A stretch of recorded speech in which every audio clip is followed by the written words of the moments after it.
Hello, this is RV Vagabond Jerry, and I'm back in Texas from my winter stay in the New Orleans area. Had a good time celebrating Mardi Gras, and now I'm planning my spring and summer trip, which I'll tell you about in my next video. But now I'm kind of hanging out, kind of killing time until the cold weather starts warming up for the spring.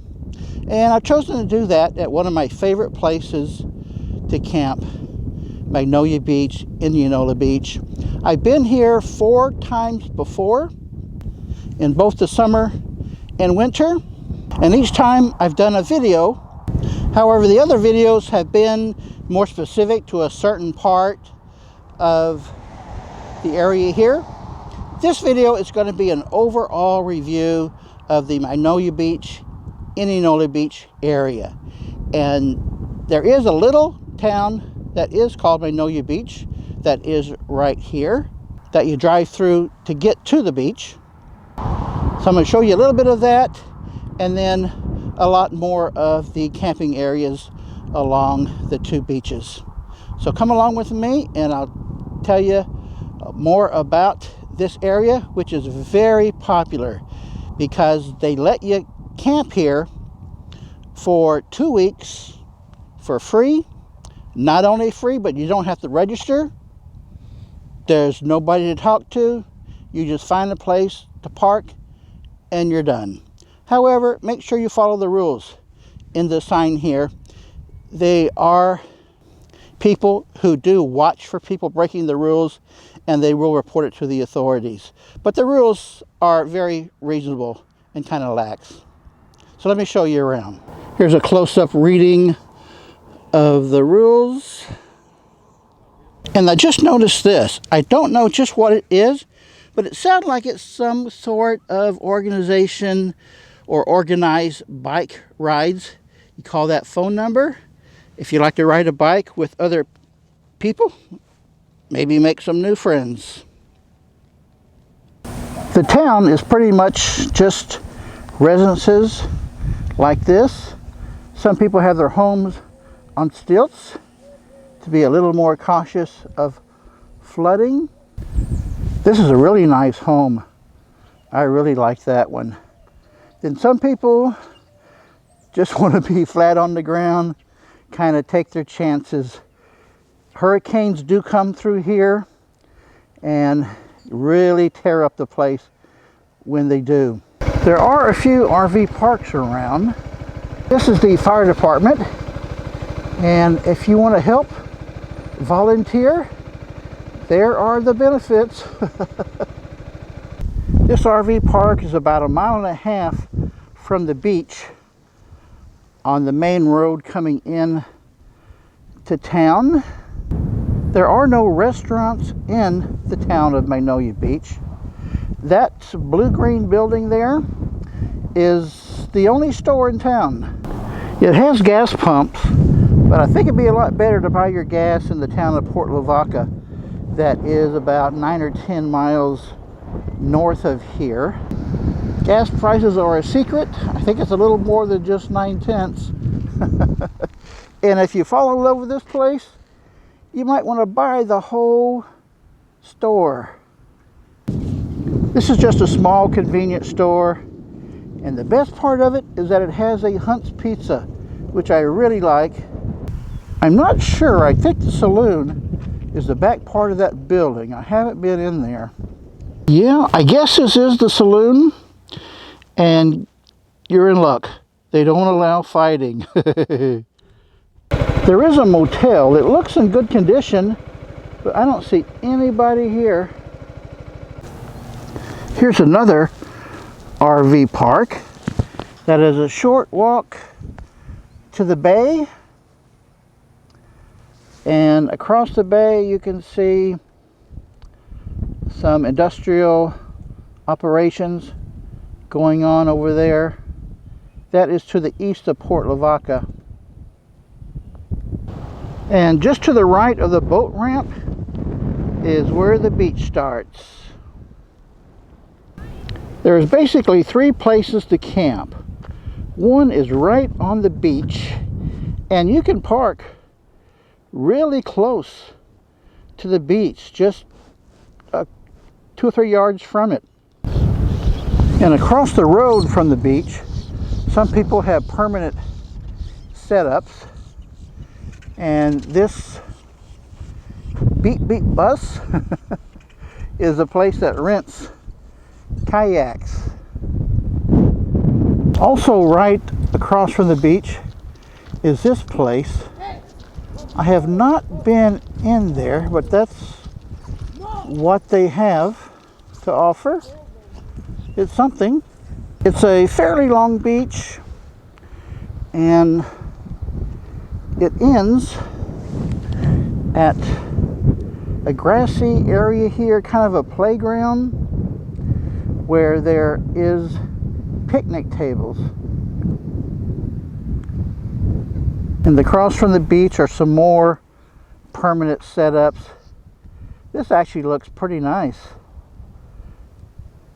They keep their RV underneath, and a super nice large deck up there. So option number 2 where to camp is right in front of these picnic table, covered picnic table areas that they have, and then just to the right of that is a restroom and shower building, which is free to use. And the cabanas, they have one here that's handicapped, and that's because there's a sidewalk going to it. Each one of these cabanas is really solid construction, so it won't get damaged by hurricanes, with a concrete picnic table, a barbecue grill, and your own garbage can. There's a paved basketball court, and I'm parked right there, and this is where I like to park when I come in the winter, because it's a distance away from the sand on the beach, so I don't have to worry so much about getting sand on the underside of my motorhome. Because if you park this close to the water, that is a concern, getting sand underneath there with the salt. These cabanas that you can park in front of are on both sides of that restroom shower building, and there's me right there. Then further down past the cabanas are some more beach camping area here, up to where they have this fishing pier that goes out there. Then just past the fishing pier there is another RV park with hookups. Here's some info on it.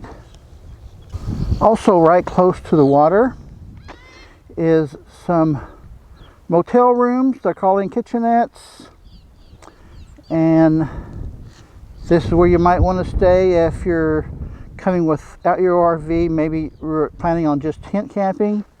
You might want to get a room there, and they also have another RV park here as part of that business. Then just about a mile down from where Magnolia Beach ends is Indianola Beach, which is a different style of beach. That looks nice right there, and you can of course park your RVs fairly close to the water here. Then just about a mile down from that Indianola Beach is another set of cabanas, and this is where I like to park when I come here in the summer. And that is because I can park alongside one of these cabanas, have a little bit of shade there at the picnic table, and it's a very short walk out to the water. Because when it's 100 degrees here, which it can be both day and night, several times a day, I want to come out to the water and dip in to cool off.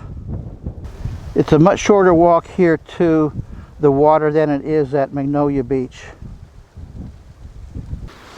And if you really want to get away from the sand and salt, across the road, which is paved, are 3 cabanas that you might prefer being over there.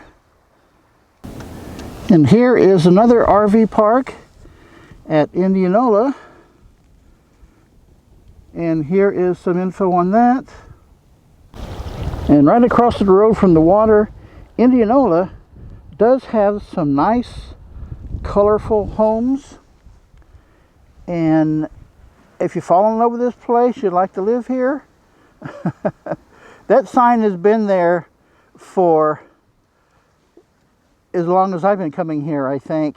It's a really small house right next to this big pink one. Their homes here are all different colors. And there are several piers, but they get destroyed in hurricanes and people tend to just not rebuild them. Look at this one. There's hardly anything left standing. And at the end of the road is the Indianola Fishing Marina. And they do have a restaurant in there. Here's some of the facilities they have. They also have some little houses like this for rentals. And then they have an RV park here as well, right across from the marina. And this is my favorite meal here. It's $19, but it is really good. It's outdoor dining right on the water. And they let you fish right off of the patio here. And if you do catch a fish, you can give it to the restaurant there and they will fry it up for you. They have a bar here, and there are some of the daily specials. So this is the hip place to be in Indianola. And in case you wonder what happened to the SS Minnow, believe it or not, it wound up here in Indianola. Indianola has a little nicer RV park here with 50 amp hookups.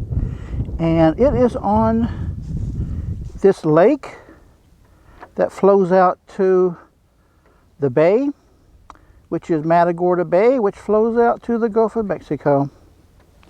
Well, I'm back to my motorhome now, and I just want to talk to you a little bit about the weather here at Magnolia Beach in Indianola.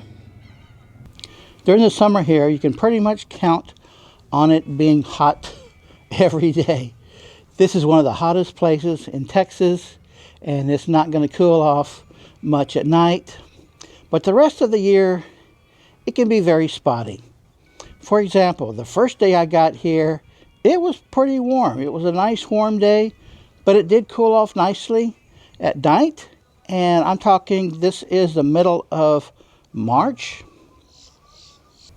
The next day, the skies were totally overcast and raining about a few hours during the day.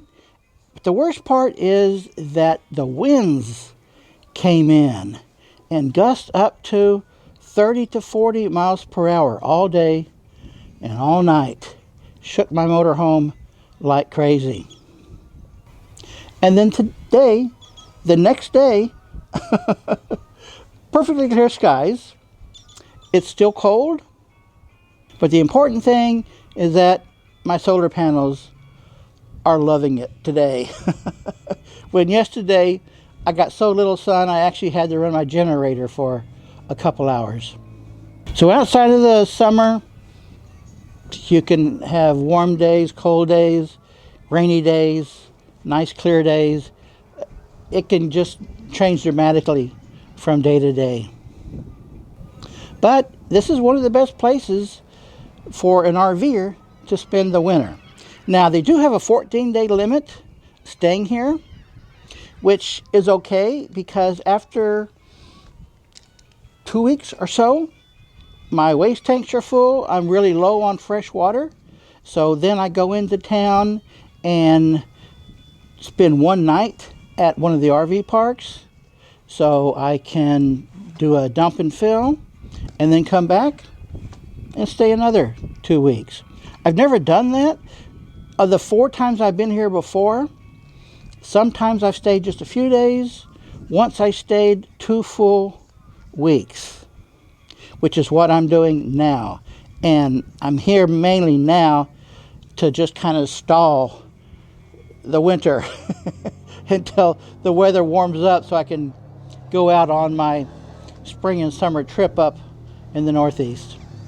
So I hope this video has helped you. If you're looking for a place in Texas along the ocean to stay for a few days or longer. Good day, folks.